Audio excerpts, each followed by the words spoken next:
On the night of February 7, 2018, deep in Syria's Deir ez-Zor province, one of the most intense battles of the Syrian Civil War erupted. But this clash was unlike anything before it. On one side, U.S. Special Operations Forces, backed by artillery, drones, and air power. On the other, Syrian government troops, reinforced by Russian mercenaries. The world would come to know it as the Battle of Khasham, a fight that tested U.S. military dominance and exposed the shadowy role of private armies on the modern battlefield.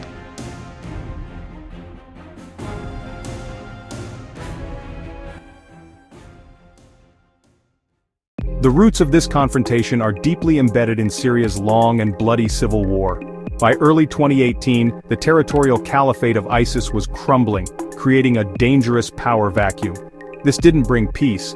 Instead, it ignited a frantic scramble for territory and resources among the remaining factions, each looking to shape the future of a fractured nation. Nowhere was this scramble more intense than in Deir ez-Zor province.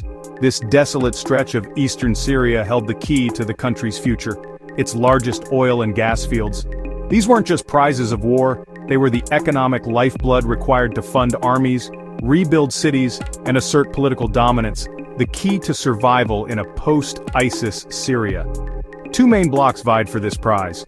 On one side, the US-backed Syrian Democratic Forces, or SDF, a coalition of fighters who had been the primary ground force in defeating ISIS. For them, the oil fields meant securing their autonomy. On the other, the Syrian regime of Bashar al-Assad, backed by Russia, saw retaking Deir ez-Zor as a critical step toward re-establishing total sovereignty. A fragile deconfliction line along the Euphrates River was meant to keep them apart. East of the river, a tiny footprint of elite U.S. Special Operations Forces, Green Berets and Delta Force operators, were embedded with their SDF partners. From a small outpost near Khasham, their mission was to advise and assist, but their presence also served as a human tripwire, a clear signal that this territory was under American protection. But that signal was about to be ignored. Across the river, a formidable force was massing, pro-regime militias and Syrian army regulars bolstered by mercenaries from the Wagner Group, a shadowy Russian private military company acting as a deniable Kremlin proxy. Their target was clear, the Conoco gas plant, one of Syria's most valuable energy assets. They were about to test America's resolve. In early February 2018, coalition intelligence networks lit up. Drones and satellites painted a disturbing picture over eastern Syria. What was initially dismissed as posturing was clearly a coordinated buildup of forces, a gathering storm just across the Euphrates River deconfliction line.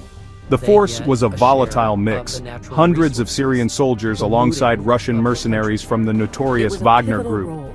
These weren't just soldiers for hire, they were a deniable instrument of Kremlin foreign policy, battle-hardened and heavily armed. Their presence signaled a major escalation. Their objective was the strategically vital Conoco gas plant, defended by a small contingent of U.S. Special Operations Forces and their local allies. The plan was audacious, a multi-pronged assault to overwhelm the defenders, seize the plant, and directly challenge American presence in the region. As dusk settled on February 7th, the buildup transitioned to an outright assault. Under the cover of twilight, a formidable column of Russian-made T-72 tanks, artillery, and infantry rumbled across the desert plains toward the small American outpost. Frantic calls were made on the deconfliction line to the Russian military command. American officers repeatedly warned their counterparts that a pro-regime force was attacking a known coalition position. The message was unequivocal, but the warnings went unheeded. No order came to halt the attack. At the tip of the spear was a tiny, isolated outpost. Just 40 American commandos, Green Berets and Marine Raiders alongside their Syrian partners now faced an advancing battalion estimated at over 500 fighters. Outnumbered more than 10 to 1, they prepared for the fight of their lives with machine guns and anti-tank missiles. At around 10 p.m., the first shells exploded near the U.S. outpost. Within minutes, American forces responded with overwhelming firepower. Artillery units launched precision strikes while MQ-9 Reaper drones identified and tracked targets.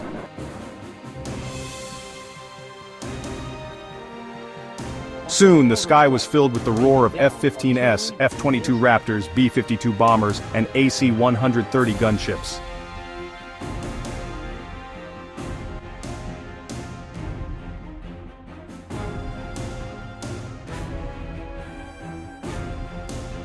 What followed was a devastating display of US air dominance. Tanks and artillery pieces were destroyed in rapid succession. Entire troop columns were ripped apart by airstrikes. Despite the massive firepower, American ground troops coordinated calmly, ensuring their small base held the line.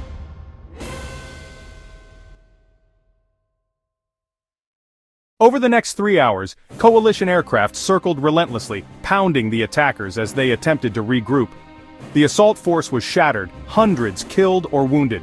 Reports later suggested that among them were dozens, possibly hundreds, of Russian Wagner group mercenaries. The clash was a stark reminder of how quickly US forces could call upon unmatched air power, even when heavily outnumbered. For the Americans, the results were stunning. 0 casualties. For the attackers, it was nothing short of catastrophic.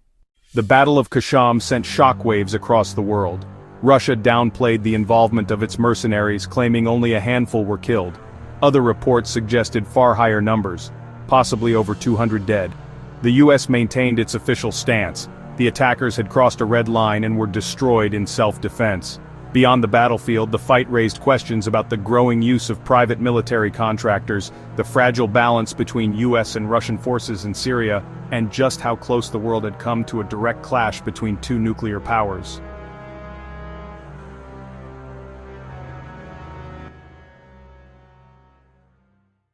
The Battle of Khasham remains one of the most lopsided fights of the 21st century. The raw numbers are staggering. Hundreds of pro-regime and Wagner group fighters were killed or wounded against a single friendly injury. It was a brutal, real-time demonstration of what happens when a conventional force collides with the full might of modern American air power and special operations. A few dozen American troops and their allies, backed by overwhelming firepower, turned back a much larger force in just hours. This wasn't just air support, it was a symphony of destruction. AC-130S, F-15S and Reaper drones were unleashed after multiple warnings went unheeded. The American command systematically dismantled the attacking force from a distance, creating a lethal kill box from which there was no escape. But beyond the statistics lies a bigger story: the dangers of proxy wars, shadow armies, and the razor-thin line between local conflicts and global confrontation. Khasham exposed the messy reality of modern battlefields where national armies, special forces and private military contractors operate in the same space. These deniable shadow armies allow nations to pursue objectives with less accountability, but they also create immense risk of miscalculation. For a few terrifying hours, the world teetered on the brink of a direct clash between two nuclear-armed powers. So, what do you think? Was this battle a warning for the future of modern warfare? Is this a blueprint for future conflicts? Let us know your thoughts in the comments, and don't forget to like and subscribe for more history and military analysis. The lessons of Khasham continue to be debated in the halls of power, a stark reminder of how quickly the shadowy conflicts of today can ignite the global confrontations of tomorrow.